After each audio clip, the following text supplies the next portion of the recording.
안녕하세요. 반갑습니다. 저는 정신건강의학과 전문의 조서은입니다.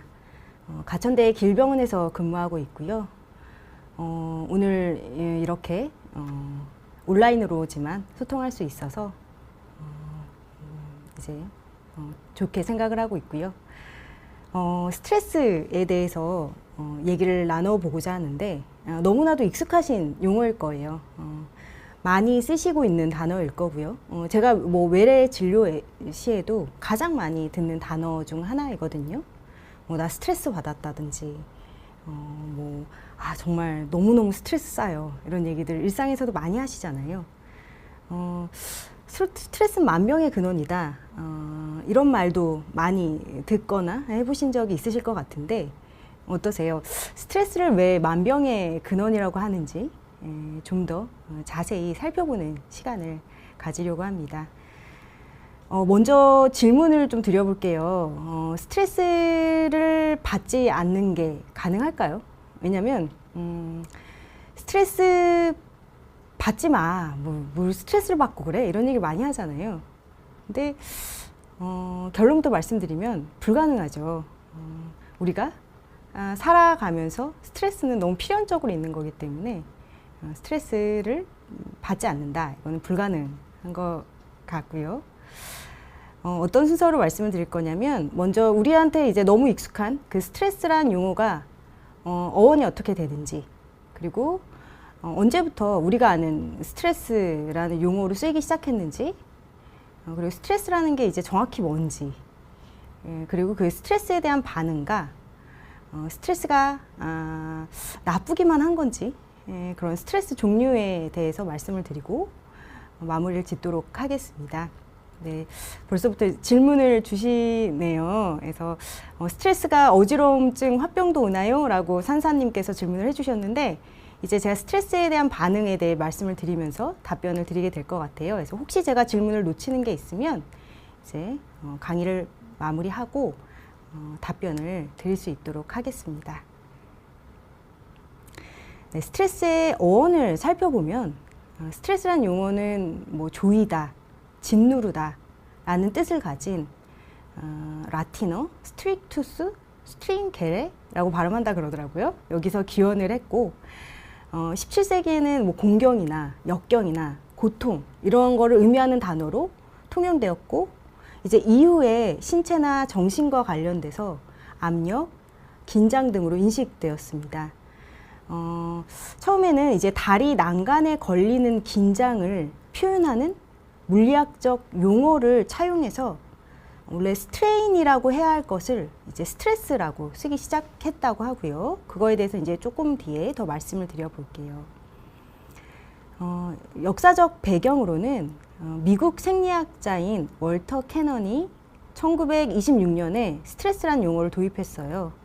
우리 몸이 적정한 범위 내에서 안정적으로 균형을 잡으려는 특성이 있는데, 이걸 이제 항상성이라고 하죠. 예를 들어서 이렇게 균형이 흐트러질 때 얼른 다시 균형을 잡으려는 이런 항상성. 뭐 예를 들어보면 체온 있죠. 외부 온도와 관계없이 항상 일정한 온도를 유지하려고 하죠. 뭐 혈당이나 체내 수분량 이런 것들도 마찬가지로 다 항상성을 유지하려고 하는데요. 이렇게 유기체라면 유지하려고 하는 그 항상성을 깨뜨리려는 외부 요인을 언급하기 위해서 월터 캐넌이 스트레스라는 용어를 쓰기 시작했다고 합니다. 그 다음으로는 제가 사진을 넣어놨는데, 네, 사진을 넣어놓은 이유는 스트레스에서 이분을 빼놓고는 얘기할 수가 없기 때문에 사진을 넣었습니다. 캐나다 내분비학자인 한스 셀리에라는 분이에요. 그래서 처음으로 스트레스 요인에 대한 반응을 과학적으로 연구한 분이고요. 1936년에 스트레스란 용어를 의학적 개념으로 처음 사용했습니다. 그래서 쥐 실험을 했다고 해요. 그래서 아마 들어보신 적 있으셨을 수 있을 것 같아요. 쥐에 이제 한쪽 쥐에는 이제 난소 추출물을 넣고 한쪽 이제 대조군에는 식염수를 넣어서 이제 양쪽 쥐가 어떻게 반응이 나타나는지를 봤는데 놀랍게도 두 군에서 다 똑같은 결과가 나온 거예요. 막 부신이 커져 있고 막 몸이 막 성치 않게 주의가 성치 않게 그런 결과들이 나온 걸 보고서 이 실험 망했다라고 생각을 했었는데 혹시 내가 이거 너무 얘네들을 괴롭히면서 주사를 놔서 얘네가 스트레스 받아서 이런 결과가 나온 게 아닌가? 이렇게 좀 관점을 전환을 하면서 스트레스에 대한 연구를 본격적으로 하기 시작했다고 하고요. 스트레스에 관해서 감정적, 신체적 그런 반응과 질병 분야에 세계적인 석학으로 이제 자리매김했고, 이 분야에서 뭐 워낙 탁월하시기 때문에 어떤 뭐 전문가분들은 이 한스 셀리의 박사를 지칭할 때 의학계의 아인슈타인이다 이렇게 부르기도 합니다. 좀 더 이제 여담으로는 이분이 이제 오스트리아랑 헝가리가 합병된 나라에서 태어났대요. 그리고 프라하에서 교육을 하고, 그리고 캐나다 몬트리올로 이제 이민을 가서 이제 영어가 아주 능숙하진 않으셨나 봐요. 그래서 훗날에 이제 한스 셀리에가 본인의 저서에 원래는 자기가 스트레인이라는 용어를 사용하려고 했다 이렇게 말씀을 써놓으셨더라고요. 그래서 본인의 이론에 이제 적당한 이름을 찾던 중에 물리학에서 용어를 빌리기로 했는데, 물리학에서 이제 스트레스는 힘과 그에 대한 이제 저항으로 물체를 변형시키는 걸 의미하지만, 스트레인은 그 영향받은 물체에서 일어난 내적 긴장을 의미하거든요.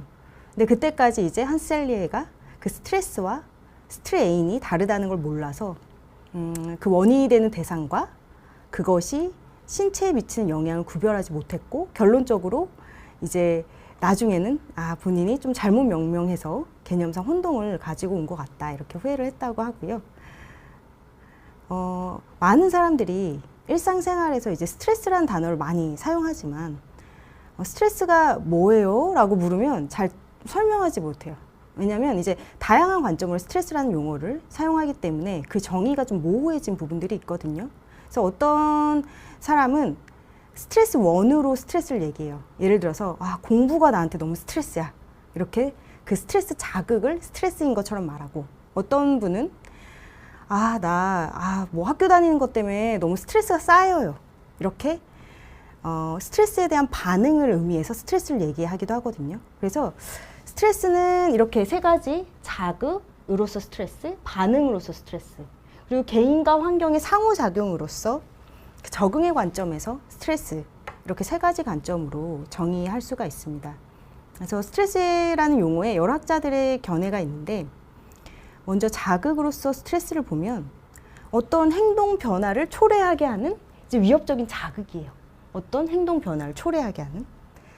그래서 어떤 항상성 과정의 변화를 초래한 모든 것은 다 스트레스다라고 정의를 했었고, 반응으로서 스트레스는 이제 아까 잠깐 언급했었던 월터 캐넌이 유기체의 어떤 자극에 대한 반응, 그리고 혹은 그 반응으로서 나타난 상태로서 그 유기체가 외부 힘의 작용에 저항해서 항상성을 지키려는 힘이다.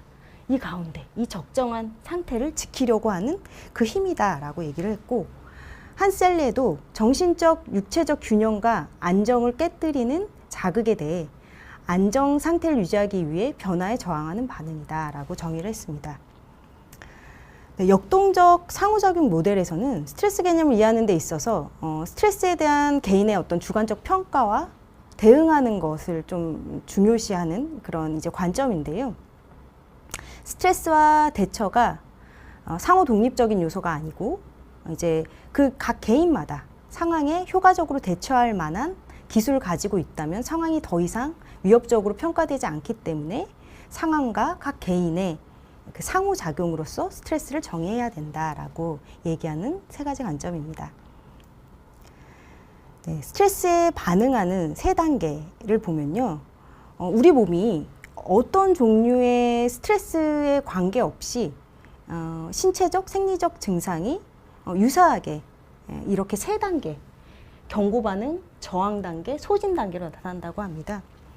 그래서 먼저 이 경고 반응, 이때가 이제 알람 반응 단계인데, 스트레스 원에 처음 노출됐을 때 즉각적으로 나타나는 반응이고, 이제 이 스트레스가 계속되면 이제 저항 단계로 와요. 그래서 스트레스를 이제 견뎌내고 있는 상황이거든요. 그래서 스트레스 자극에 지속적으로 대응하는 단계로 스트레스와 이에 대한 반응이 균형을 이루어서 외적으로는 특별한 변화가 이제 보이지 않죠. 근데 이제 스트레스가 또 더 장기간 노출이 되면 이 적응 에너지가 아예 이제 소진돼 버려서 번아웃 됐다 그러죠. 그래서 스트레스에 대항할 수 있는 힘을 소진하고 몸의 기능이 저하되고 그래서 뭐 여러 가지 또 질환이 나타나게 되는 이제 그런 상태라고 볼 수가 있습니다. 그래서 이런 세 단계가 일반적으로 나타난다라고 해서 한스셀리에가 일반 적응 증후군이라고 얘기를 했었습니다. 뇌에서 스트레스를 담당하는 부위는 이 초록색 아미그달라 편도체라고 하고요. 이 하이포살라무스 시상하부 그리고 여기 전두엽, 전전두엽 피질입니다. 그래서 이 아미그달라는 이제 불안, 뭐 공포, 공격성, 감정이 개입된 기억 등을 관장하는 기관으로 가장 먼저 스트레스를 감지하는 기관입니다. 인체의 이제 대부분의 감각기관이 여기 시상, 살라무스, 여기 보라색, 여기 약간 숨겨져 있긴 한데요. 이 살라무스를 통해서 감각을 받아들이거든요. 근데 이 살라무스가 이제 받아들인 감각을 이 편도체로 전달을 해요. 근데 이 편도체가 이제 들어온 감각 정보 중에서 위험 요소가 있는지 알아채서 만약에 위험 요소가 있다라고 한다면 이 시상하부로 그것에 대응하라고 경보 신호를 전달을 해요. 뿅뿅하고 알람을 울리는 거죠. 그러면 이제 이 시상하부가 항상성 유지 중추로서 위험 신호에 이제 민감하게 이제 반응을 하면서 여러 가지를 조절하기 시작을 합니다. 그때 이 전전두엽은 이제 복잡한 어떤 인지행동 계획이나 어떤 의사결정, 그래서 좀 편도체가 스트레스라고 판단한 그 감각 정보를 여기서 이제 재검토를 하면서 객관적으로 좀 이성적으로 판단해서 위험 경보에 대한 좀 더 이제 적절한 대처 방식을 수립하고 시행하는 이제 부위입니다. 그래서 이 세 부위가 보시면 방금 이제 제가 이 아미그달라 편도체랑 이쪽 이 빨간색 여기가 편도체, 여기가 이제 전전두엽 피질인데요. 이 두 곳이 스트레스에 효율적으로 대응하기 위해서 서로 균형을 이루어야 합니다. 근데 이 편도체가 이제 굉장히 본능적이고 감각적이고 그리고 이제 공격적인 어떤 그런 역할을 담당한다면 이 전전두엽은 이성적이고 좀 통제적이거든요. 근데 이제 만약에 이 편도체가 손상이 돼버렸다라고 한다면 위험한 상황에서 알람이 울려야 되는데 알람이 안 울려요. 그래서 거기서 빠져나오려는 노력도 안 하게 되는 거예요. 그래서 여기가 근데 너무 활성화가 돼요. 너무 활성화가 되면 이제 심한 거나 반복적인 스트레스가 있으면 여기가 막 계속 뿅뿅하고 계속 울릴 수가 있거든요. 너무 활성화돼서 경보장치가 불필요하게 작동하고 잘 꺼지지 않는 상태가 되면 그 스트레스에 대해서 본능적이고 감정적인 반응이 격해지고 그리고 그 이 편도체를 같이 견제하면서 균형을 이루어줘야 될 이 전전두엽이 기능을 안 하게 돼요. 이게 위축을 되면서 효율적인 대처 방안을 수립을 못하게 되는 거예요. 그래서 전전두엽 기능이 저하가 되면서 어떤 이 편도체를 좀 더 억제하고 이런 능력도 상실되고 그러면서 이제 어떤 사건이나 여기서 이제 어떤 기억도 하고 이런 역할을 하는데 제대로 기억하지도 못하고 그래서 현실적인 이제 인식을 못하는 그래서 뭐 해리 증상이 발생하기도 합니다. 그래서 이제 결국 여기 이 해마에 히포캠퍼스 이 해마에 이제 기억이 저장이 되는데 여기에 저장될 기억 분량이 비어버려요. 그래서 대부분의 기억이 이제 감정적 기억으로 이 아미그달라에 그냥 저장이 돼버려서 설명할 수 없는 공포를 느끼거나 회피 반응을 보이거든요. 그래서 이 전두엽을 중심으로 해가지고 되뇌 피질이 이제 감정과 기억을 관장하는 이제 변형계를 이쪽을 적절히 통제를 해줘야 되는데 통제하지 못하게 되는 거예요. 그래서 과거의 일을 오히려 실시간을 막 느끼고 그게 꼭 막 현재형으로 진행되는 거. 그래서 계속 불안해지는 거예요. 그래서 이제 느닷없이 막 사건 당시 어떤 고통스러운 이미지가 좀 재현이 되기도 하고 막 악몽을 꾸미기도 하고 일상생활에서 그 불안감이 너무 커지는 걸 볼 수가 있습니다. 시상하부 이제 아까 제가 말씀드린 이 시상하부에서 여기를 보시면 될 것 같아요. 예, 조금 이제 보시기가 여기가 힘들게 되어 있죠. 예, 이제 시상하부가 청반이라고 로크스 슈리어스라고 하는 청반, 그리고 교감신경, 그리고 뇌하수체를 자극해서 스트레스 반응을 이제 조절해요. 근데 가장 먼저 이 청반과 이제 교감신경이 반응을 하거든요. 그래서 여기서 이제 노르에피네프린이 분비가 돼요. 그래서 전신에 이제 각 기관에 분포되어 있는 교감신경을 따라서 순식간에 자극이 전달되고, 그러면서 스트레스에 대한 여러 기관에서 막 반응을 일으키게끔 해요. 뒤에서 좀 더 설명을 드리겠지만, 전신의 혈관이 막 수축이 된다던가, 심장박동이 막 빨라진다든지, 아니면 뭐 간이나 근육이나 다른 조직에서 이제 활용해야 될 에너지를 가지고 막 와요. 왜냐하면 응급 상황에 대처하게 하기 위해서. 그래서 한마디로 이제 즉시 사용 가능할 이제 피와 에너지를 확보해서 신경이 날카로워지게 되는데, 이제 이 반응들을 이제 투쟁 또는 도피가 가능한 상태로 인체를 이제 준비시키는 데 목적이 있습니다. 네, 그래서 스트레스는 결국 이제 그래서 전반적으로 인체 균형을 무너뜨려요. 그래서 우리 일주기 리듬 있잖아요. 그것도 흐트러지고, 또 여러 가지 호르몬 분비에 또 영향을 끼쳐버려요. 그래서 방금 말씀드린 것처럼 스트레스가 시작되면 가장 먼저 이제 교감신경에서 노르에피네프린이 분비되면서 표적기관에 작용하고, 이제 또 그것을 받아서 이 부신 수질이라는 곳에서 에피네프린, 아드레날린이라 그러죠. 이제 그게 또 분비가 되고요. 그리고 이 방금 그래서 제가 에피네프린과 노르에피네프린이 이제 교감신경 그리고 부신 수질에서 이제 분비가 되는 걸 말씀을 드렸는데, 아까 시상하부에서 이제 뇌하수체, 그리고 이제 부신 피질에서 콜티졸이라는 호르몬이 방출해요. 콩팥 아시죠? 콩팥이 이제 좌우로 해서 이렇게 한 쌍이 있잖아요. 근데 그 콩팥 바로 위에 이렇게 부신이라는 게 이렇게 있어요. 근데 이제 부신이 안에 있는 건 수질, 이제 겉에 있는 거 피질이라 그러거든요. 그래서 여기서 이제 각각 콜티졸, 에피네프린, 노르에피네프린, 이 스트레스 호르몬을 이제 분비를 하게 돼요. 근데 이 콜티졸은 급성 스트레스에 이제 반응해서 분비되는 물질인데, 스트레스에 대항할 수 있도록 신체가 최대한 에너지를 만들어낼수록 막 하는 역할을 하거든요.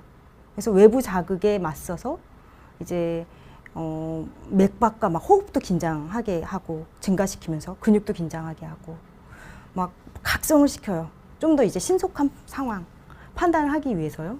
그러면서 감각기관을 굉장히 이제 예민하게 해요. 네. 콜티졸 자세히 말씀해달라 그러셨는데, 네, 그렇게 돼요. 그래서 이제 제가 조금 더 콜티졸 말씀을 드려볼게요. 그래서 우리 몸에 에너지원인 포도당이 뇌로 바로 전달될 수 있도록 하는 역할도 콜티졸이 하고 있습니다. 그래서 제가 방금 이제 조금 전에 말씀드린 이제 싸우거나 도망가거나 fight or인데 ove라고 적혀 있네요. 죄송해요. fight or flight 반응, 급성 스트레스 반응을 하는 건데, 이제 제가 TMI로 제가 학창 시절에 다리는 짧지만 달리기를 잘했어요. 그래서 보통 저희 전교에서 같이 이제 운동회를 할 때 계주 선수로 보통 늘 이제 뛰곤 했거든요. 근데 제가 이제 마지막 주자로 뛰게 됐었어요. 계주 주자로. 근데 이제 저희 반이 막 앞치락뒤치락 하면서, 저희 팀이었나? 이제 정확하게 이제 구분이 안 되는데, 일단 엎치락뒤치락 하면서 2, 3등을 하고 있었던 것 같아요. 근데 이제 그때 막 옆에서 저한테 잘해, 잘 뛰어, 막 1등 해, 막 이렇게 막 주변 친구들이 막 부담을 줬어요. 근데 막 그때 막 심장이 막 쿵쾅쿵쾅 뛰고, 그리고 막 입술이 막 바짝바짝 마르고, 뭔가 막 다리에 막 힘이 풀리는 것 같아요. 나 뛰어야 되는데. 그리고 막 속도 이제 안 좋은 것 같고, 화장실 갔다 왔는데 막 소변이 마려운 것 같고, 화장실 갔다 와야 될 것 같고. 그래서 제가 이제 생각해 보니까 그때 딱 제가 그런 급성 스트레스 반응이었었던 것 같아요. 그래서 그렇게 스트레스에 대한 반응이 이제 이 스트레스에 맞서 싸울 것인지 도망갈 것인지 이런 걸 준비시키는 이제 반응, 투쟁 도피 반응이라고 해서 굉장히 이제 신경 전달 물질이나 뇌 기능, 내분비 기능, 면역 기능 이런 것들 다 변화시켜요. 근데 결국 이제 스트레스가 괜찮아지고 신체 기능이 회복되면 이제 회복되거나 혹은 이제 신체 질환이 발병을 하게 되죠. 그래서 문제는 이제 그 급성 스트레스가 금방 사라지면, 그리고 극복이 되면, 대처가 되면 이제 별 문제 없이 그냥 항상성을 다시 유지할 수가 있거든요. 방금 이제 TMI를 말씀드렸던 걸 이어서 말씀을 드리면, 그 계주가 끝나고 마음이 아주 평온해졌어요. 이제 언제 그랬냐는 듯이. 근데 이제 문제는 만약에 스트레스를 지나치게 받거나 만성 스트레스가 되면 그 콜티졸의 혈중 농도가 높아지고, 그래서 이제 지속적인 스트레스 상황에서 계속 콜티졸 분비가 증가돼서 누적돼서 만성 스트레스 증상이 발생을 해요. 그래서 그 이제 콜티졸의 영향으로 뭐 간 세포에서는 뭐 여러 가지 재료로 해서 포도당을 막 생합성하려 그러고, 그리고 뭐 근육에서도 불필요한 막 단백질을 분해해서 이제 아미노산 생성해서 포도당을 또 막 만들어내려고 그래요. 왜냐면 빨리 쓰려고, 빨리 쓸 수 있는 에너지원을 만들기 위해서. 그래서 스트레스가 장기화되면 이제 근육이 소모가 되는 거예요. 그래서 특히 이제 에피네프린이랑 아까 콜티졸이 함께 막 분비가 된다고 했잖아요. 예, 그래서 혈당이 이제 급격하게 증가가 돼서 이제 고혈당이 올 수 있죠. 그러니까 그리고 또 이제 계속 이제 이제 막 혈관 수축해요. 그러면서 이제 또 고혈압이 올 수가 있고, 그래서 모든 몸에 사실 머리 끝부터 발끝까지 이 만성 스트레스가 다 영향을 미친다고 볼 수가 있습니다. 특히 이제 저는 정신건강의학과 의사니까 이제 정신과 쪽으로 해서 말씀을 드리면, 스트레스가 이제 너무 심해질 때 이렇게 아까 말씀드린 하이포살라무스, 그러니까 시상하부, 뇌하수체 전역, 그리고 부신 피질, 그 축의 작동이라던가 아니면 콜티졸이 분비된다던가 당 대사 방식이나 단백질 생성, 이런 전반적인 신체 시스템이 다 변화되면서 그런 상태가 지속되면 그 전두엽의 조절 능력이 손상이 계속돼요. 그러면서 스트레스 호르몬도 장애가 오고, 신경 회복 물질에도 장애가 오고, 그래서 결국은 뇌신경 세포가 망가지고 신경이 위축되고 뇌기능 장애가 오고, 여러 가지 불안감, 우울감이 몰려오면서 여러 정신질환도 이제 발생을 하게 되는 겁니다. 그래서 이제 방금 말씀드린 게 이제 스트레스가 왜 만병의 근원인지 어쩌면 이제 말씀을 드리게 되는 이제 부분일 것 같아요. 근데 이제 스트레스에 대한 것을 한번 생각을 해봐야 될 것 같은데요. 보통 스트레스를 나쁜 거라고만 생각을 하잖아요. 근데 삶에 긍정적으로 작용하는 또 스트레스가 있습니다. 그거를 좋은 스트레스, 유스트레스라고 하고, 만약에 이 스트레스에 대처하기 위해서 내가 사용 가능한 어떤 범위를 넘어선다. 그래서 나를 막 좌절시키고 막 나를 위협한다. 그랬을 때 이제 나쁜 스트레스로 작용을 하게 되는 거죠. 그래서 이 두 가지를 이제 구분하는 거는 보통 예측, 수용, 통제, 그 세 가지로 해서 이제 구분을 할 수가 있게 돼요. 그러니까 예측했던 정도의 일인지, 그리고 받아들일 수 있고, 또 그럴 만했어 라고 생각이 되는지, 그리고 그래 그거 좀 스트레스 되긴 했는데 어느 정도 의미가 있었고, 그리고 충분히 극복 가능했어 라고 느끼면 이제 좋은 스트레스로 작용을 하게 되는 거죠. 그래서 적당한 스트레스가 또 오히려 긍정적인 그런 영향을 준다는 이제 그런 거를 또 좀 더 볼 수가 있는데, 미국의 심리학자인 그 로버트 여키스와 이제 존 도슨이 그걸 과학적으로 입증을 했어요. 그래서 실험 대상한테 과제를 부여한 다음에 과제 수행 능력을 이제 평가를 했어요. 그래서 이제 그 결과 이제 뇌랑 신체에서 어느 정도 각성 상태에서 행동을 취했을 때 가장 좋은 이제 성과가 나온다, 가장 좋은 수행 능력이 나온다라는 것을 봤고, 하지만 그 각성도가 너무 올라간다. 그럼 이제 성과가 점점 떨어지죠. 그래서 이때쯤이 이제 가장 좋은 스트레스라고 얘기할 수 있겠죠. 근데 이제 그게 이제 그 과제가 되게 어려웠다. 그리고 중간 정도도 아주 쉬웠다. 그러면 그거에 따라서도 조금 다르게 이제 반응을 하게 될 수가 있겠죠. 그래서 스트레스는 일시적으로 그렇게 이제 각성 효과를 나타내면서 사고 능력이나 인지 효율이나 집중력을 확 향상시켜줄 수가 있습니다.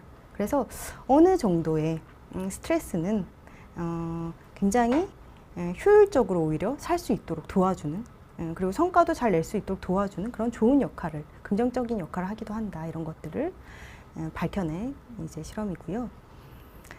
요약을 좀 해볼게요. 이제 질문들 많이 해주시고 그러시는 것 같아서 요약을 좀 해보면, 스트레스는 우선 어떤 건지 봤을 때 아까 말씀드린 것처럼 어떤 자극으로 어떤 반응을 일으킨 자극, 그리고 그 자극에 대한 반응, 혹은 그 반응으로 나타나는 상태, 혹은 그 자극과 환경과 그 유기체의 관계 또는 상호작용에서 스트레스를 정의할 수 있다라고 말씀을 드렸었는데, 결국 개인에 의해서 의미 있는 것으로 지각되는 외적, 내적 자극, 그래서 주어진 사건 자체보다는 개인의 어떤 주관적, 인지적 해석이 중요해요.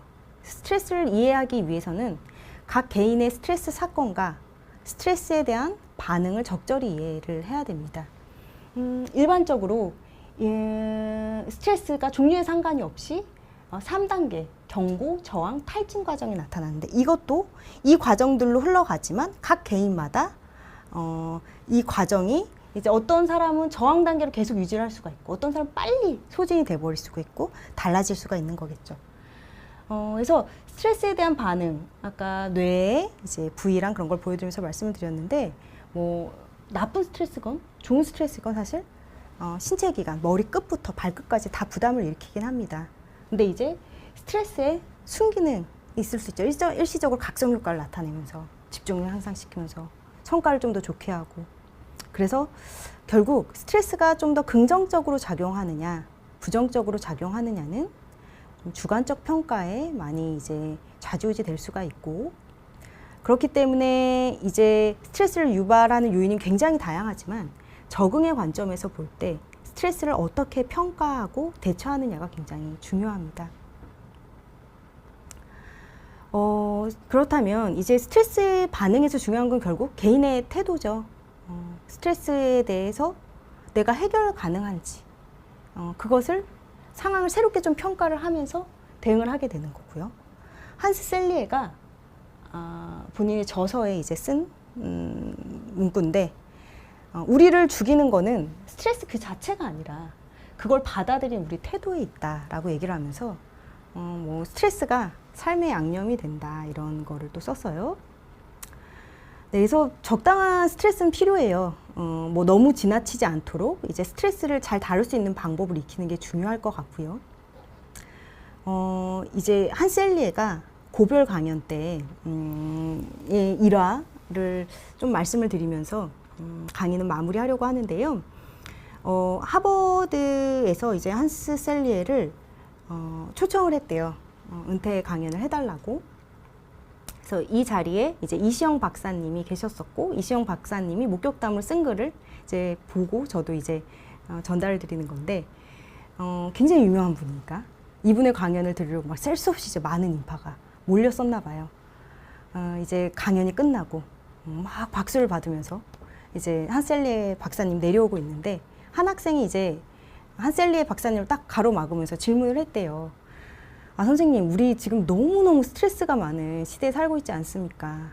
스트레스를 해소할 수 있는 비결 딱 한 가지만 얘기해 주세요, 라고 얘기를 했대요. 그때 이제 이분이 어떤 얘기를 했을까요? 네, 제가 답을 이제 뭐 적어놓긴 했는데, 이 딱 한마디를 하셨대요. appreciation이라고 딱 이 한마디를 하셨대요. 결국 이제 평생 스트레스 연구에 헌신했던 이 대학자의 결론이 감사였던 거죠. 그래서 한셀리 박사는 인간 스트레스 반응에서 감사가 굉장히 핵심적인 역할을 한다고 생각을 했었고, 그리고 이제 인간 관계에서 특히 이제 그게 스트레스로 될지 안 될지를 결정짓는 게 또 감사다라는 얘기를 했었습니다. 그렇다면 이제 삶에 대한 감사하는 자세를 어떻게 만들어내고 유지하는 게 바람직한 걸지 보면, 좀 모든 일에 좀 감사하는 태도를 생활화하고, 그렇다면 이제 그 감사하는 마음가짐이 결국 정서적인 풍요를 가져오게 되고, 그런 것들을 익혔을 때 좀 더 이제 스트레스에 잘 대응을 할 수 있고 좀 더 유스트레스로 나에게 좋은 스트레스로 작용하게 만들 수가 있다는 거죠. 네, 그래서 제가 답변을 좀 해드려 볼까 봐요. 예, 많은 글을 올려주신 것 같은데요. 생각을 안 하고 싶어요. 좋은 방법 있나요? 라고 인스피레이션 님이 이제 질문을 해주셨네요. 생각을 안 하고 싶을 때 어떻게 하면 좋을까요? 생각을 안 해야지 하면 더 그 생각을 하게 될 수가 있거든요. 사실 되게 좋은 방법은 다른 거에 몰두하는 거긴 해요. 그 생각을 안 하려고 생각하지 말고 다른 거에 몰두하는 거예요. 그리고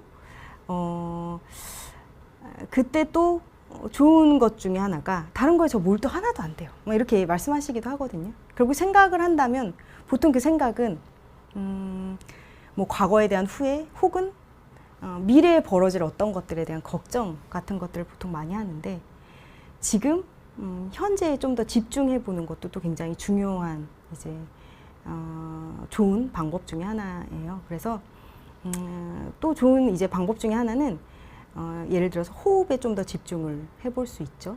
그래서 좀 더 천천히 숨을 쉬고 좀 더 천천히 내뱉고 그렇게 숨을 쉬면서 내 호흡을 따라가 보는 거예요. 눈을 감고 뭐 음악을 잔잔한 음악 틀어놓거나 그러면 또 더 좋겠죠. 그래서 어떤 명상처럼 좀 그렇게 호흡을 따라가 보면서 지금 현재 나의 숨이 들어왔다 나갔다 하는 것을 좀 따라가 본다든지 혹은 나의 근육을 좀 긴장시켰다가 풀었다가 이런 것들을 좀 더 해볼 수도 있고요. 그리고 또 이제 한 가지로는 뭐 본인에 따라 굉장히 다 다를 것 같아요. 굉장히 다 다를 것 같은데 저에 대해서 어떻게 스트레스를 해결하는지 이제 궁금하다는 이제 질문도 주셨는데 다 다를 것 같은데 저 같은 경우 방금 제가 말씀드린 게 이제 제가 스트레스를 해결하는 방법 중에 하나예요. 다른 거에 좀 더 몰두하는 거. 그리고 조금 완벽하게 하려고 한다든지 혹은 이제 다른 사람들의 기대나 인정에 좀 너무 이제 충족을 시키려는 그런 거를 조금 더 내려놓으면 또 좀 좋아요. 그래서 그런 걸 좀 더 내려놨을 때 조금 더 거리를 둘 수가 있거든요. 그래서 좀 더 내가 걱정이 되는 거, 내가 생각이 많아지는 거에서 좀 더 한 걸음 물러서는 거, 이런 것들이 또 굉장히 중요할 것 같고요. 아까 미정님이 이제 PTSD는 스트레스 반응 체계의 장애 중 하나인가요? 맞아요. 네. PTSD는 굉장히 극단적인 아주 심한 외상, 그러니까 엄청난 스트레스에 대한 반응이기 때문에 맞아요. 그래서 아마 어쩌면 이제 방금 미정님께서 혹시 이 생존나무를 보고 그런 질문을 해주신 거 아닌가 이런 생각이 드는데요. 이 생존나무 아마 이제 들어보셨을 수 있으실 것 같아요. 그래서 이제 외상 후 성장과 관련이 된 건데 PTSD 이제 굉장한 심각한 스트레스잖아요. 내가 어찌할 수 없었던 예를 들어 뭐 9.11 테러라던가 우리한테는 또 세월호 사건이라든지 그런 굉장히 우리한테 트라우마를 남길 만한 그거를 시청하는 국민들한테도 트라우마를 남길 만한 그런 큰 일들 또 각 개인에게도 생명이나 어떤 걸 이제 위협할 정도로 이제 굉장히 심각한 그런 외상이 있었을 때 그 외상을 잘 극복해 나갔을 때 그 외상 이전의 기능 수준으로의 회복이 아니라 그 이전의 적응 수준을 더 뛰어넘는 그런 더 진정한 발전이 있었다라고 해서 외상 후 성장이라는 이제 그런 단어를 쓰고 이 생존나무가 어떻게 그 9.11 테러에서 이제 그 붕괴 잔해 속에서 한 그루 이제 콩배나무가 이파리만 몇 장 있었대요. 이제 그거를 발견을 해갖고 여기서 살아남았네 해갖고 그거를 묘목장으로 옮겨서 키워서 이렇게 잘 자란 것을 다시 그 세계무역센터 자리로 이제 가져다 놨고 그래서 이 이제 생존나무가 어떤 회복과 재생이라던가 이제 어떤 성장하고 그런 것들의 상징처럼 이제 얘기되죠. 그래서 이제 9.11 참사 아픔을 이 나무가 좀 이겨낸 것처럼 이제 재난을 겪은 또 다른 이제 커뮤니티가 있을 때 위로하고 응원하는 마음으로 이 생존나무를 또 보내준다고 합니다. 그래서 이거를 그런 의미로 제가 이제 사실 이 PPT 마지막 장에 넣어놓긴 했었고요. 조금만 스트레스를 받으면 갑자기 배가 아프고 소화가 안 되고 잠을 자기도 힘들고요. 결국은 몸이 아파지더라고요. 양진영님께서 이제 말씀을 해주셨는데, 네, 맞아요. 제가 이제 아까 왜 만병의 근원인지 이런 것들을 말씀드릴 때 사실 다 이제 나타날 수 있는 그 스트레스가 이제 과도할 때, 지속적으로 있을 때 나타날 수 있는 그런 증상들이죠.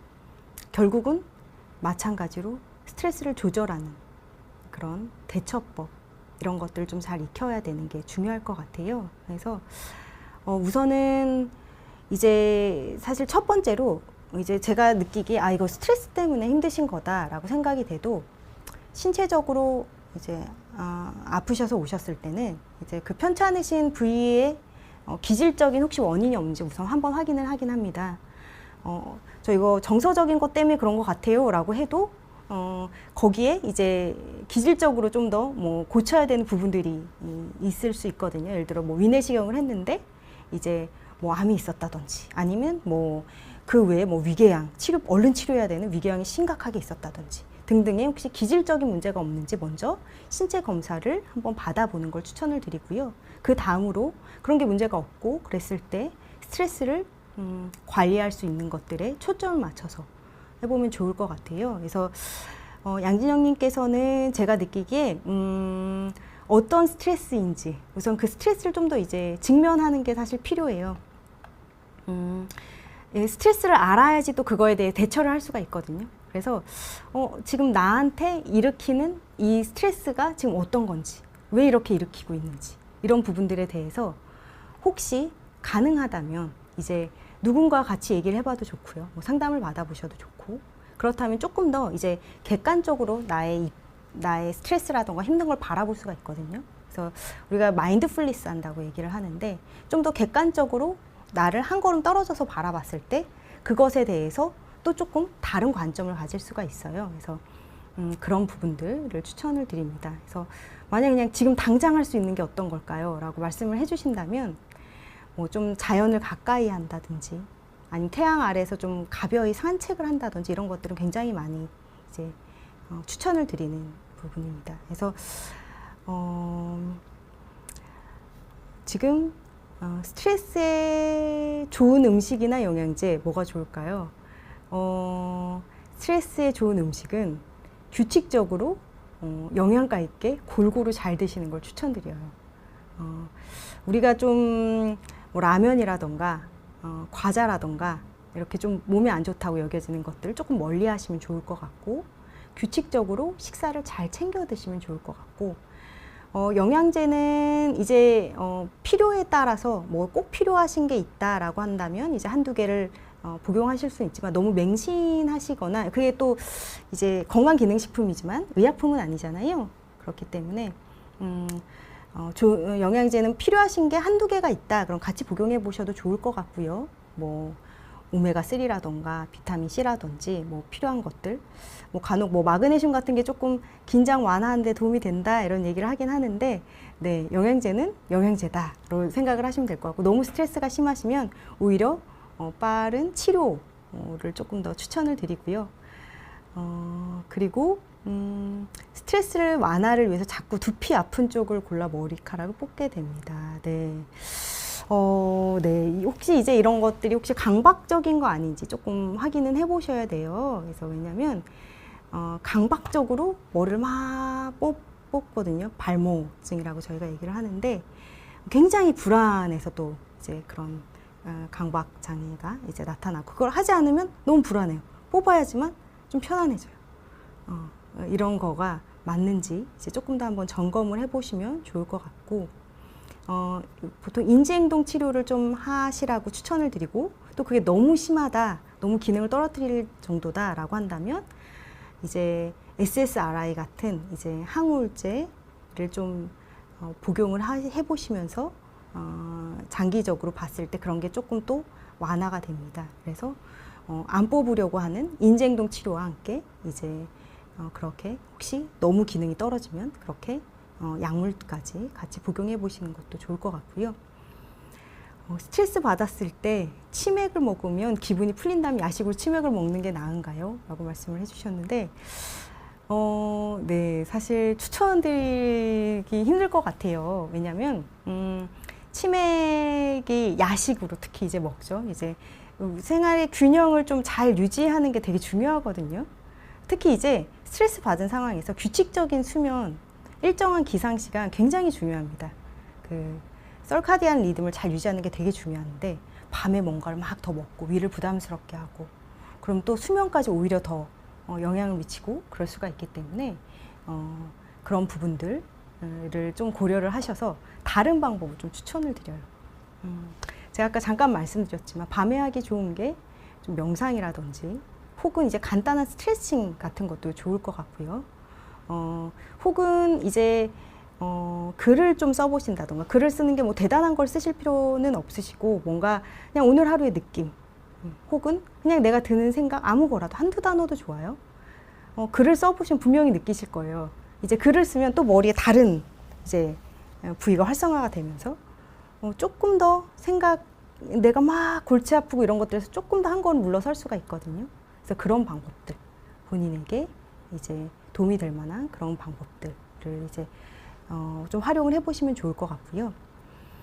오른쪽 가슴에 통증이 오는데 간에 문제가 있는 걸까요? 라고 이제 봉주님인가요? 네, 이제 질문을 해주셨는데, 네, 이제 이거는 이제 딱 이 증상만으로 간에 문제가 있다라고 말씀드리기는 어려울 것 같고요.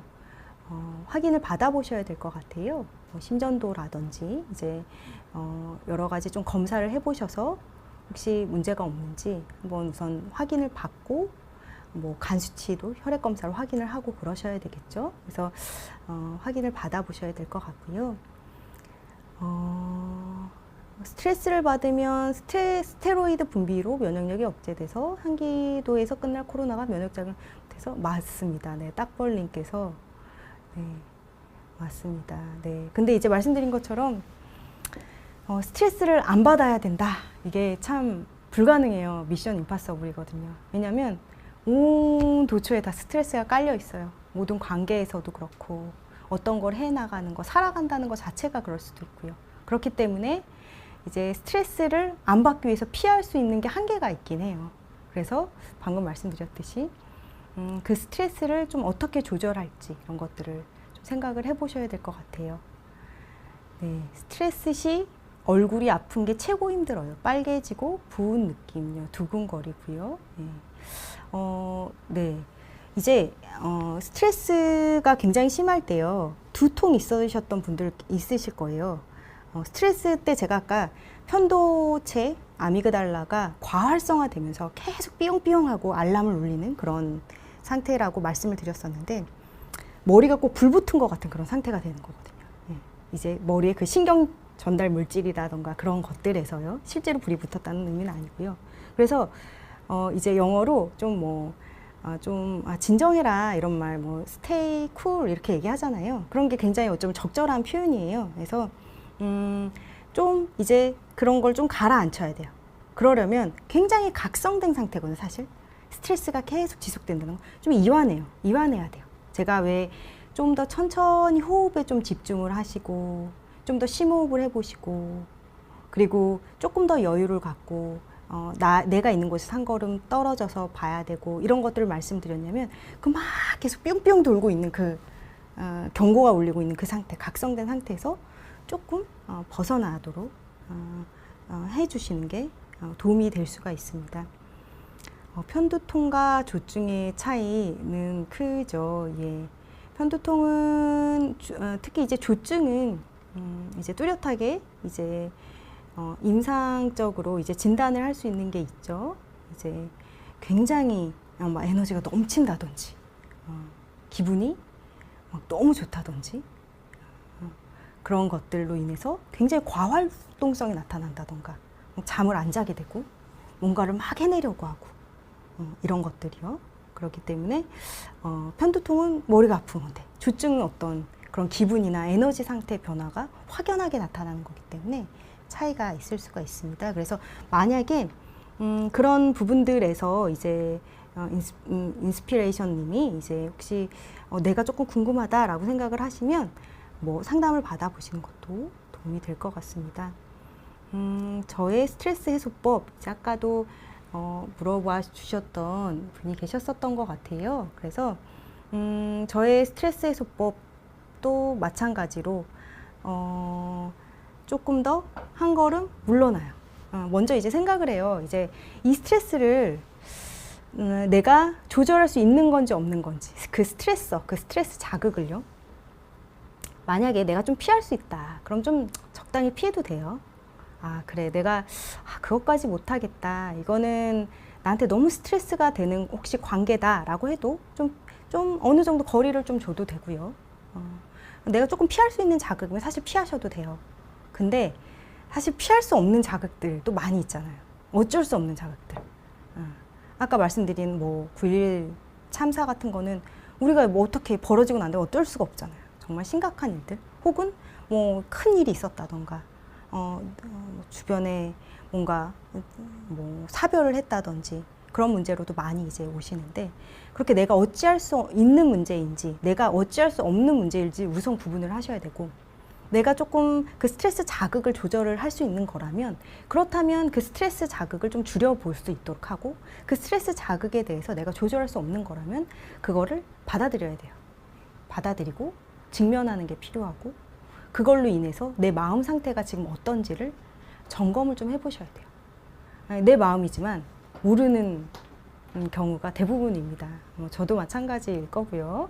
그래서 나의 어떤 여러 가지, 내가 막 불안하다고 겉으로 나타나는데 그 이면에 숨겨진 여러 가지 것들, 그 여러 가지 그 무의식적 갈등이라던가 여러 가지 것들을 조금 더 들여다보고 직면을 해야 되는 부분들이 있고, 그러기 위해서 이제 방법들이 좀 다른 사람 속도에 좀 신경을 쓰지 말고 좀 천천히 꾸준히 가는 거, 그리고 좀 잠시 좀 멈추는 거, 그리고 말씀드렸듯이 회피하는 게 아니라 그거에 좀 스스로 다룰 수 있는 능력을 계속 이제 키워가는 거, 그런 부분들이 굉장히 중요할 것 같아요. 그래서 저도 지금 방금 말씀드린 게 이제 제가 하는 이제 그런 방법들이고, 또 도움이 다른 분들께도 될 그런 부분들인 것 같고요. 스트레스 심할 때 이렇게도 해보고 저렇게도 해보고 별 효과를 못 보고 시간이 지나고 나면 그때 일을 생각하면 이제 별일도 아닌 걸 스트레스 받았구나 하는 경우가 있다고 말씀을 해주셨는데, 맞죠. 네.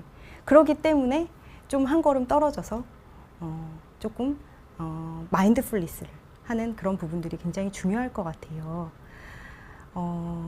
두통은 아니고 이제 머리 피부가 만질 수도 없이 아플 때가 많다. 이마나 피부도 건드리면 아픈 건 왜 그러냐. 네. 참고 문지르면 조금 풀리는 것 같기도 하다라고 황호경 님께서 이제 질문을 해주셨는데요. 네, 물론 스트레스 때문에 그럴 수도 있어요. 근데 또 마찬가지로 혹시 제가 뭐 늘 이제 신체적인 문제가 있을 때 스트레스가 제가 만병의 근원인 이유를 말씀을 실컷 드렸지만, 신체적 문제가 있을 때는 꼭 한 번은 확인을 받아보도록 합니다. 네. 실제로 확인을 했을 때 같이 치료해야 되는 것들이 많이 나타난 것들이 있기 때문에 우선은 한번 확인은 좀 받아보시면 좋을 것 같고요. 혹시라도 어떤 다른 문제가 신체적으로 있을 수가 있기 때문에 확인을 꼭 받아보셨으면 좋겠고요. 그리고 황우경님께서도 한번 점검을 해보시면 좋을 것 같아요. 왜냐하면 뭐 그게 실제적으로 문제가 있다고 하더라도 스트레스가 있으면 더 심해질 수 있거든요. 그렇기 때문에 스트레스가 당연히 거기에 영향을 미쳤을 수 있죠. 네. 스트레스로 어지러움, 화병, 부비동염, 그리고 피부 안 좋아지는 것, 이런 거 올 수 있냐고 아까 처음에 이런 질문들을 해주셨었네요. 네. 미정님이랑 산사님, 김로사님께서 질문해 주셨는데, 그죠, 올 수 있죠. 네, 더 심해져요. 아까 이제 다른 분께서도 같이 얘기를 해주셨는데, 면역 기능을 떨어뜨려요. 그렇기 때문에 더 염증 같은 거 많이 발생을 할 수가 있어요. 피부 당연히 더 안 좋아질 수 있죠. 스트레스 많이 받으면 여드름 더 날 수가 있거나 피부 질환 같은 거 당연히 더 생길 수 있고 아토피 심해진다는 연구들도 많고요. 당연히 어지러움증, 화병 연관 많을 수가 있습니다. 네.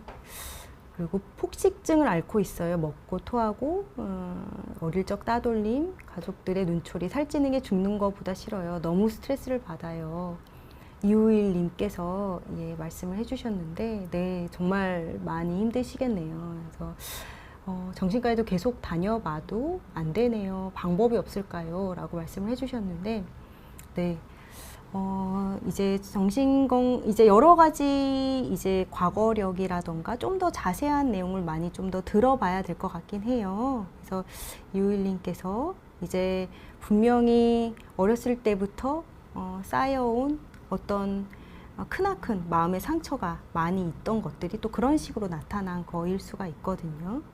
그래서 폭식증이라든지 혹은 뭐 우울감이 같이 있진 않은지 뭐 불안장애라던가 그 외에 다른 것들이 막 같이 있으면서 그게 스트레스로 막 나타나는 거 아닌지 이런 것들을 조금 살펴보면서 전반적인 치료를 좀 같이 하시면 좋을 것 같아요. 뭐 여러 가지 치료를 해보셨다고 했는데 이제 사실 또 어떤 치료를 해보셨는지 이런 것들을 조금 확인하면 좋을 것 같다는 생각은 들고요. 우선은 이제 식사나 이런 부분과 관련해서는 적고 그리고 왜 폭식을 하게 되는 건지 간혹 마음의 허기 때문에 그러기도 하거든요. 내가 막 뭔가 마음이 허기지고 이러니까 막 먹게 되는 거예요. 혹은 이제 뭐 체중 조절을 나의 바디 이미지를 신경 쓰느라고 폭식을 하게 되면 살이 찌는 것 같으니까 다시 조금 굶었다가 또 다시 폭식을 한다던가 어떤 패턴이 있을 수가 있어요. 그래서 그런 것들을 먼저 면밀하게 살펴보시면서 어떤 식으로 나타나는 건지 기저에 어떤 우울감이라던가 어떤 정신과적인 힘든 부분들이 같이 있는 건지를 살펴보시고 그거에 따라서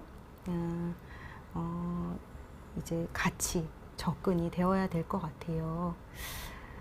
네. 스트레스 지대로 받아봐서 아는데 평소에 안 빠지는 살도 아주 쭉쭉 빠집니다. 라고 이제 말씀을 해주셨는데 네, 빠질 수 있고 찌기도 해요. 맞아요. 이제 평소에 안 빠지는 살 쭉쭉 빠졌을 때 빠질 수 있죠. 빠질 수 있죠. 이제 에너지 소비가 많아서 빠질 수 있지만 하지만 찌기도 해요. 그래서 그건 뭐냐면 제가 아까 이제 항상성에 대해서 말씀을 드렸었는데 내 몸의 항상성이 깨져요. 내 몸의 항상성이 깨지기 때문에 내가 일정 어떤 적정 체중을 유지하고 있던 그 균형이 깨져버린 상태예요. 그러니까 정말 스트레스 많이 받으셨었나 봐요. 그래서 확 찌는 분도 계시고 확 빠지시는 분도 계세요. 그렇기 때문에 확 빠졌을 때도 마찬가지고 확 쪘을 때도 마찬가지고 뭐 정서적인 것뿐만이 아니라 몸에도 너무너무 안 좋은 영향을 미치기 때문에 그런 부분들을 같이 조금 점검을 해보시는 게 굉장히 중요하고요. 살이 누구는 찌고 누구는 빠지는 사람들이 달라요. 다를 수가 있어요. 왜냐하면 이래요. 우울증의 증상 중에서도 이제 저희가 식욕이나 체중, 수면 이런 것들의 변화가 있다라고 말씀을 드리는데 우울증에서도 누구는 찌고 누구는 빠지고 체중 감소 혹은 체중 증가 이렇게 나타나거나 수면을 아예 못 자거나 막 과수면을 하게 된다던가 이런 식으로 사람마다 좀 다르게 나타나요. 뭐 여러 가지 요인이 있을 수 있겠죠. 이제 그 사람이 행동하는 어떤 패턴이 다를 수도 있고요. 그리고 너무너무 우울하고 무기력하니까 아예 안 드셔버리시는 분도 계시고 많이 더 드시게 되시는 분도 계시고 그리고 아까 말씀드린 것처럼 막 먹으면서 푸시는 분도 있고 먹어도 막 소화가 안 되니까 다 뱉어내신다던가 못 드시는 분도 있고 그렇기 때문에 각 사람마다 좀 다르게 나타나는데 어쨌든 항상성이 좀 깨져요. 그래서 균형이 좀 깨지게 나타날 수가 있고요. 네, 김순옥님께서 말씀해 주시는 거 맞죠? 스트레스가 가슴 뛰고 어지럼증 올 수 있죠. 네, 이제 뭐 급성 스트레스 반응으로 이제 또 당연히 그렇게 나타날 수가 있는데 혹시 그게 너무 과도해서 만성적으로 나타나는 게 아닌지 좀 확인을 해보셔야 될 것 같고요. 고이신가 봐요. 작두콩님께서 네, 공부를 하다가도 그냥 눈물을 흘리고 무기력해지고 소화도 안 되고 배 아파하고 그런 게 한 달 사이에 급격해지셨다고 네, 제가 정신건강의학과 진료를 추천드립니다. 왜냐면 굉장히 우울감이 이제 심한 상태신 것 같아서 진료를 추천을 드리고 작두콩님께서 눈물을 흘리고 무기력해지고 이럴 때 혼자 힘으로 막 빠져나오려고 해도 혼자 힘으로 안 될 때가 또 많거든요. 그렇기 때문에 저희가 패솔로직하다고 이제 병적인 상태라고 말씀을 드리는 거고 누군가의 도움이 필요한 거예요. 그렇기 때문에 작두콩님께서 적극적으로 주변 사람의 도움을 꼭 받기를 바랍니다. 네. 비건님께서 맵고 자극적인 음식, 달달한 디저트, 스트레스 즉시 풀리는데 이것도 정말 신체적 반응인가요? 신체적 반응이 우리 신체와 정신이 분리되어 있지 않아요. 이제 아까 말씀드린 것처럼 뭐 우울하거나 스트레스 받거나 이런 몸도 같이 반응을 하잖아요. 우울감일 때 저희가 증상 중에 여러 가지 뭐 체중 뭐 증가나 감소 여러 가지 그런 것들도 같이 놔두고는 불안장애에서도 굉장히 막 긴장이 된다던가 여러 가지 신체 증상도 같이 많이 따지는데 왜냐하면 분리되어 있지 않아요. 몸과 마음이 분리되어 있지 않기 때문에 스트레스 풀리는 게 신체적으로도 같이 막 반응을 하는 거죠. 근데 이제 맵고 자극적인 거, 달달한 거 이런 것들에 이제 너무 이제 반응이 온다면 그건 좀 점검을 사실 해보셔야 돼요. 왜냐하면 결국 이게 굉장히 건강도 악화시키고 그리고 정서적으로도 더 자극적으로 몰기 때문에 더 각성이라던가 결국 잠깐 스트레스가 풀리는 것 같지만 하지만 이제 곧 다시 또 오고 또 그게 없으면 안 되고 이런 식으로 될 수 있기 때문에 만약에 그게 이제 사실 내성이 되는 건지 이제 좀 살펴봐야 되는데 뭐 내성이 안 생기고 그렇다면 의존성이 안 생겼다면 중독이라고 말할 수는 없지만 하지만 계속 내가 먹고 그렇게 계속 그 패턴을 반복하고 그러지 않으면 힘들다라고 하면 또 어떻게 말하면 중독이라고도 얘기할 수가 있죠. 그래서 건강이나 마음 상태에 이제 좋은 건강한 방식은 아니시기 때문에 네, 이제 조금 다른 방법을 찾아보실 거를 조심스럽게 추천을 드립니다. 네, 도파민은 이제 방금 이제 막 말씀드린 중독 회로, 이제 어떤 보상 회로와 관련이 있죠. 콜티졸도 그렇고요. 어떻게 뭐 하는지 따로 나중에 말해달라고 말씀을 해주신 거죠. 네, 콜티졸, 도파민 이런 것들이 이제 같이 작용을 해요. 아까 말씀드렸던 것처럼 콜티졸과 노르에피네프린, 에피네프린 이런 게 스트레스 호르몬을 작용을 한다 그랬잖아요. 제가 딱 그 세 개만 사실 스트레스 호르몬은 아니에요. 그 외에 다른 전반적인 호르몬에 다 영향을 미쳐요. 뭐 실제로 우리 스트레스나 이런 거와 관련해서 뭐 옥시토신이라던가 그 외 호르몬들도 많이 이제 같이 관련이 있는데 제가 아주 대표적인 거 3가지를 말씀을 드렸거든요. 그래서 예를 들어서 막 도파민이 이제 도파민도 그렇고 콜티졸도 그렇고 다 적정 범위인 게 좋아요. 너무 도파민 뭐 행복 호르몬이다 이렇게 말씀드리기도 하잖아요. 근데 너무 과도하면 막 조증이라던가 아니면 정신병적 증상이라던가 이런 게 또 나타날 수가 있거든요. 그래서 다 적정한 항상성을 유지하는 게 굉장히 중요하거든요. 콜티졸도 마찬가지고요. 근데 그런 균형이 다 깨져버린 상태가 돼요. 스트레스라던가 이제 굉장히 몸이 힘든 그런 상태에서 그렇기 때문에 그런 부분들에서 봐야 되는 부분이겠죠. 그래서 같이 연계가 된다는 거. 그래서 자세하게 또 이제 시간이 될 때 더 말씀을 드려볼게요. MRI까지 찍어도 신경혈관은 문제가 없다는데 안면 경련이 자꾸 생깁니다.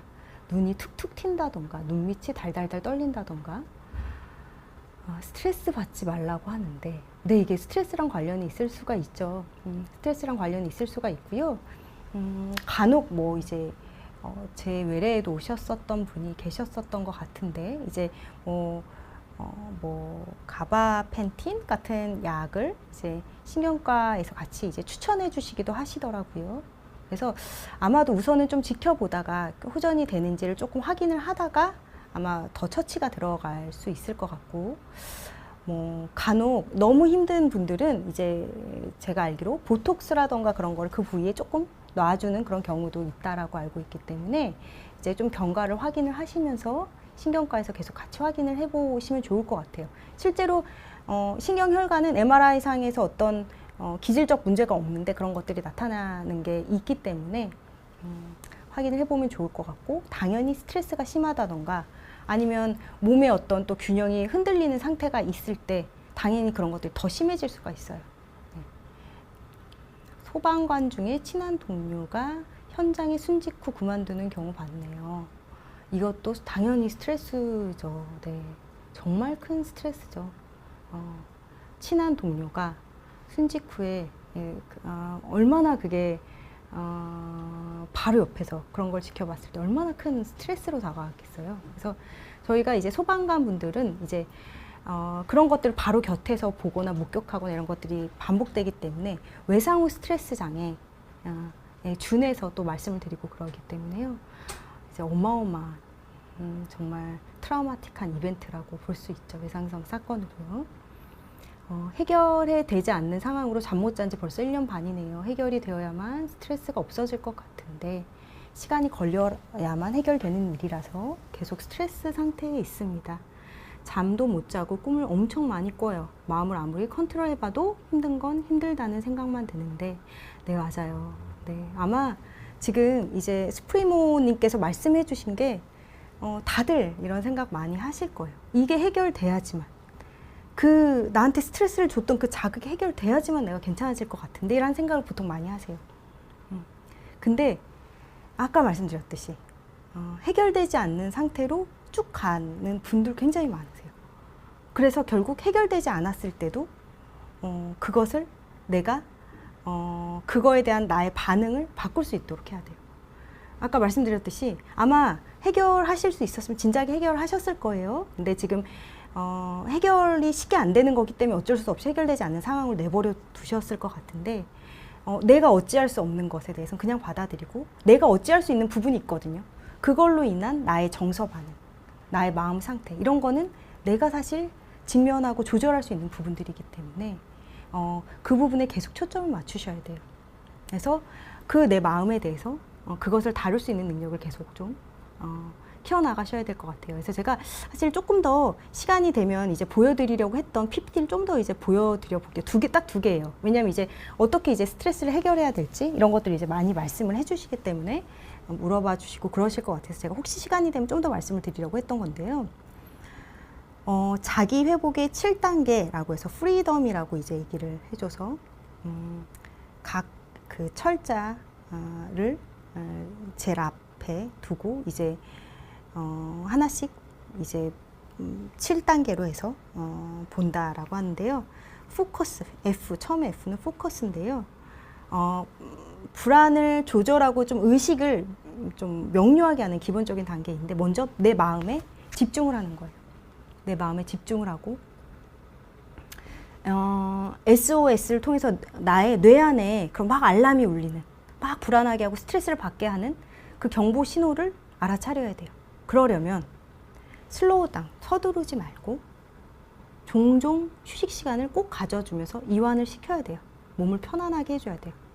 그리고 오리엔트, 지금 여기에 내가 어떻게 있는지, 느끼는지 거기에 좀 방향을 맞춰야 되고, 그리고 자가 점검을 해야 돼요. 셀프 체크를 해야 돼요. 현재 나의 스트레스 수준은 내가 이걸 어느 정도 통제하고 있지를 먼저 바라보고 직면하고 알아야 돼요.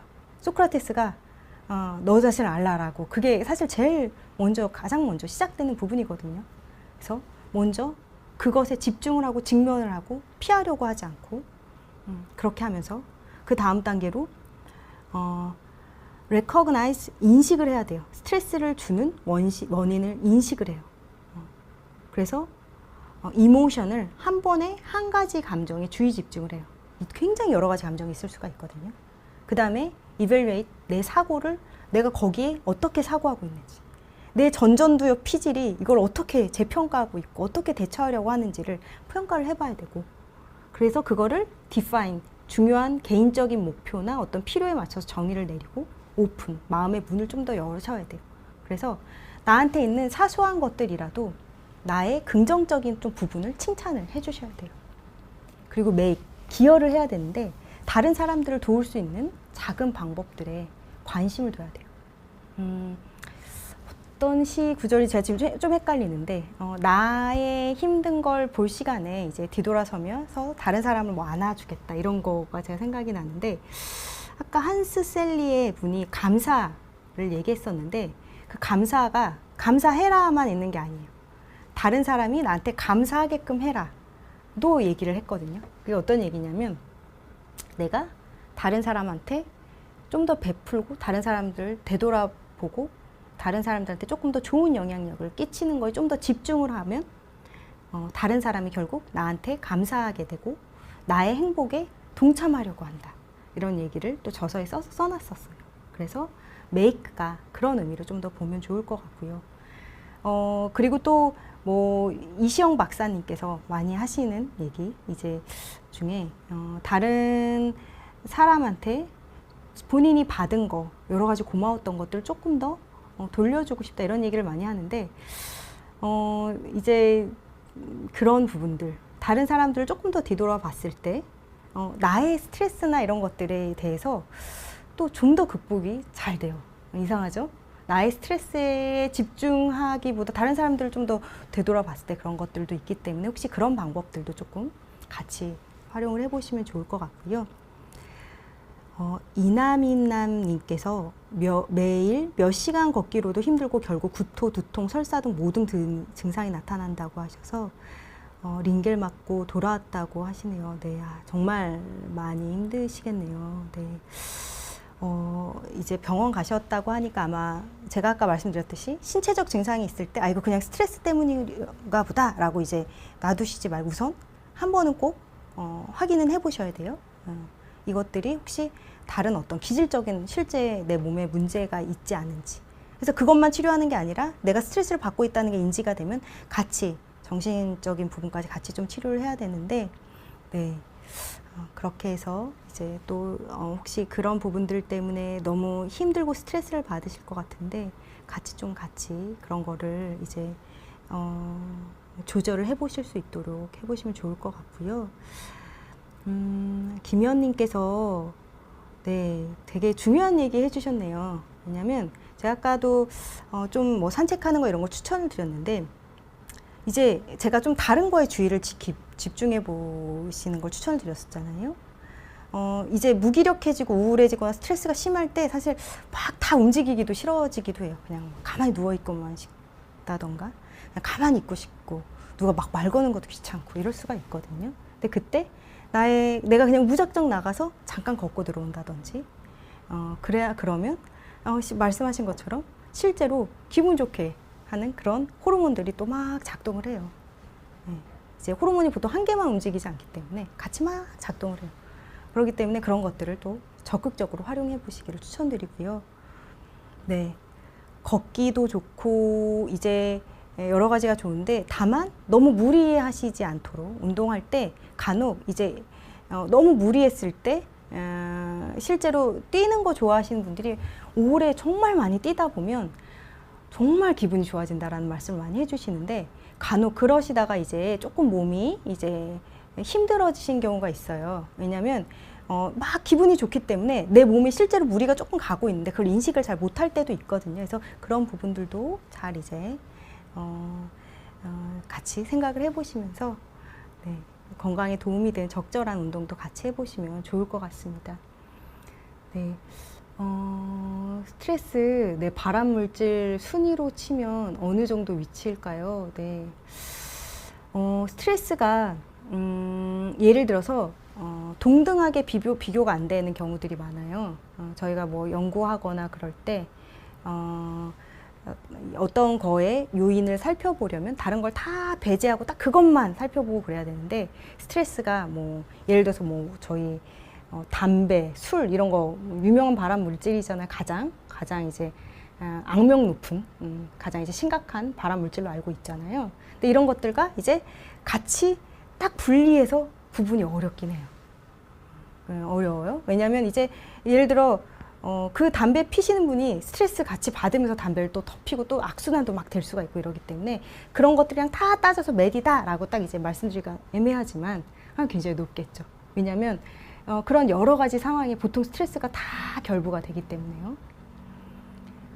너무 짜증나고 우울하고 인생 살고 싶지 않고 인생 실패한 것 같습니다. 어떻게 해야 할까요? 라고 네, 은희님께서 말씀을 해주셨는데, 네, 은희님께서 여러 가지 그런 부분들, 아까 말씀드린 부분들을 같이 좀 활용을 해보셔야 될 것 같아요. 왜 짜증이 나는지, 아까 포커스를 맞춰보자 그랬잖아요. 그래서 포커스를 맞춰보고 내가 내 마음에 좀 더 집중을 해보면서 경보 신호를 획득하면서 그거를 서두르지 않고 왜 내가 그러는지 좀 더 찬찬히 내 마음을 들여다보는 거죠. 내가 어느 정도 지금 스트레스 수준이고 내가 그래서 어느 정도 지금 통제하고 있는지도 좀 보면서 그러면서 그 다음 단계들로 이제 넘어가는 거죠.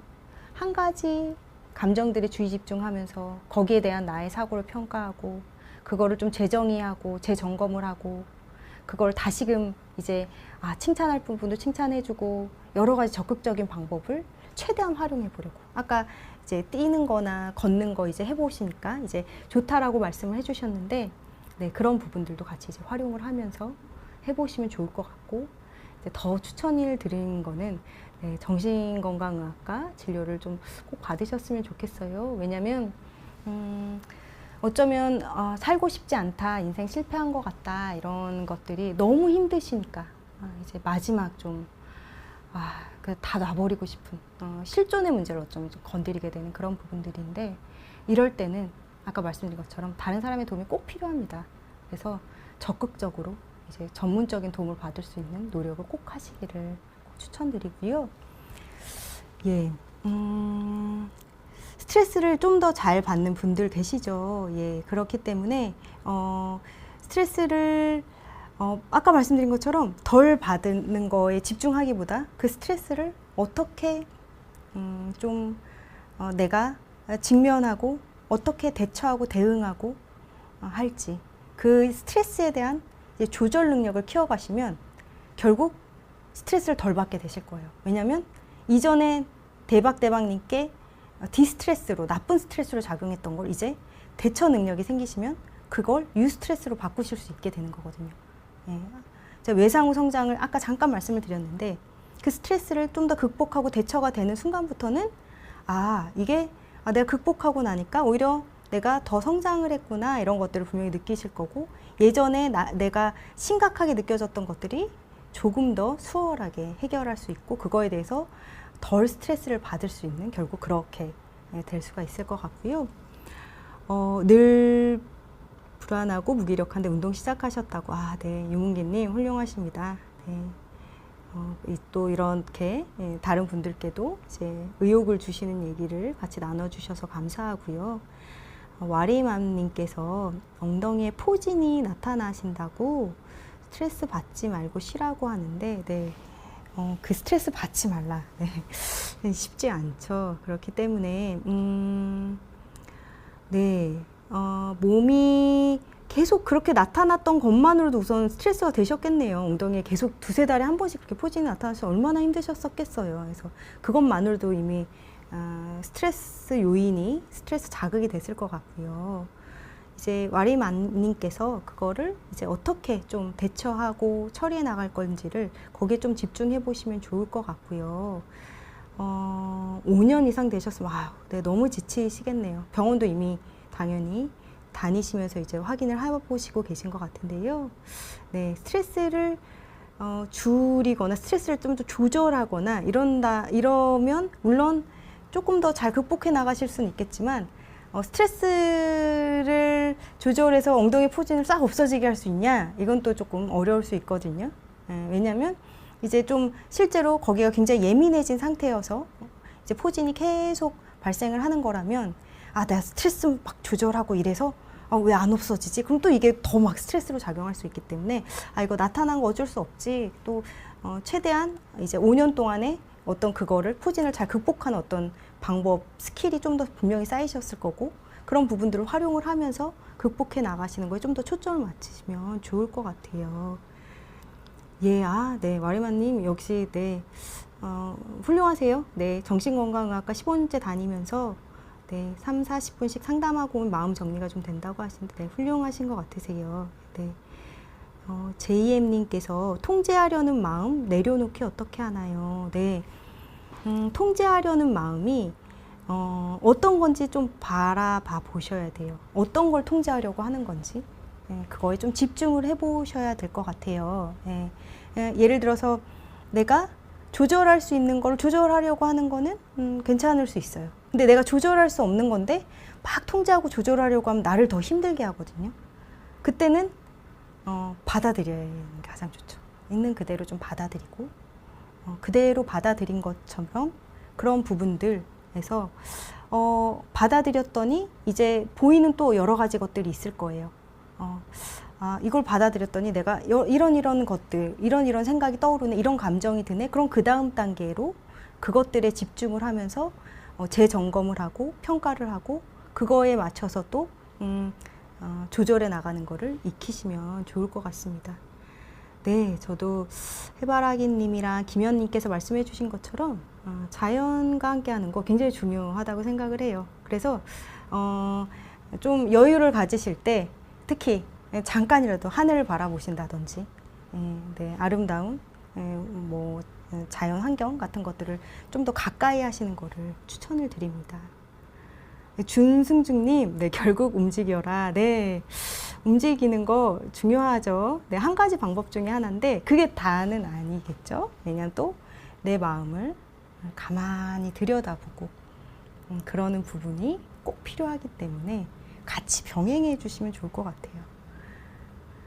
네, 네, 움직이면 어쨌든 네, 도움이 분명히 될 겁니다. 그래서 네, 몸을 움직였을 때 아까 말씀드렸듯이 몸과 마음이 분리가 되어 있지 않기 때문에 또 좀 더 극복할 수 있는 힘이 생기는 것처럼 느껴지실 수 있을 것 같아요. 저한테 무슨 운동 하냐고 물어봐 주셨는데 저는 운동을 네, 좋아하는데 요즘 사실 많이 못 하는데요. 저는 뭐 요가도 조금 했었고 뭐 예전에는 이제 사이클 자전거 동아리 있어서 자전거 동아리에서 뭐 자전거 타고 뭐 강릉 갔다 오거나 뭐 그런 적 있고 뭐 그 외에 뭐 수영이나 이런 건 좀 어렸을 때 했었고요. 근데 운동을 굉장히 좋아하는데 요즘에는 많이 못 하고 있네요. 그래서 저도 좀 더 시간을 내서 그런 부분을 좀 더 해야 될 것 같긴 하고요. 명상과 운동 둘 중 하나만 고른다면 이거의 답은 제이엠님께 좀 더 잘 맞는 거 하시면 돼요. 나한테 좀 더 잘 맞는 게 있거든요. 어떤 분들은 좀 더 정적인 걸 좋아하시는 분들 좀 더 명상이 더 잘 맞으실 수 있어요.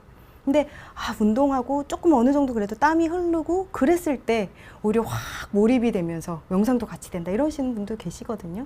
그렇기 때문에 이게 더 좋다라고 말하기보다 케이스 바이 케이스고 나한테 좀 더 잘 맞는 거를 하시면 좋을 것 같습니다.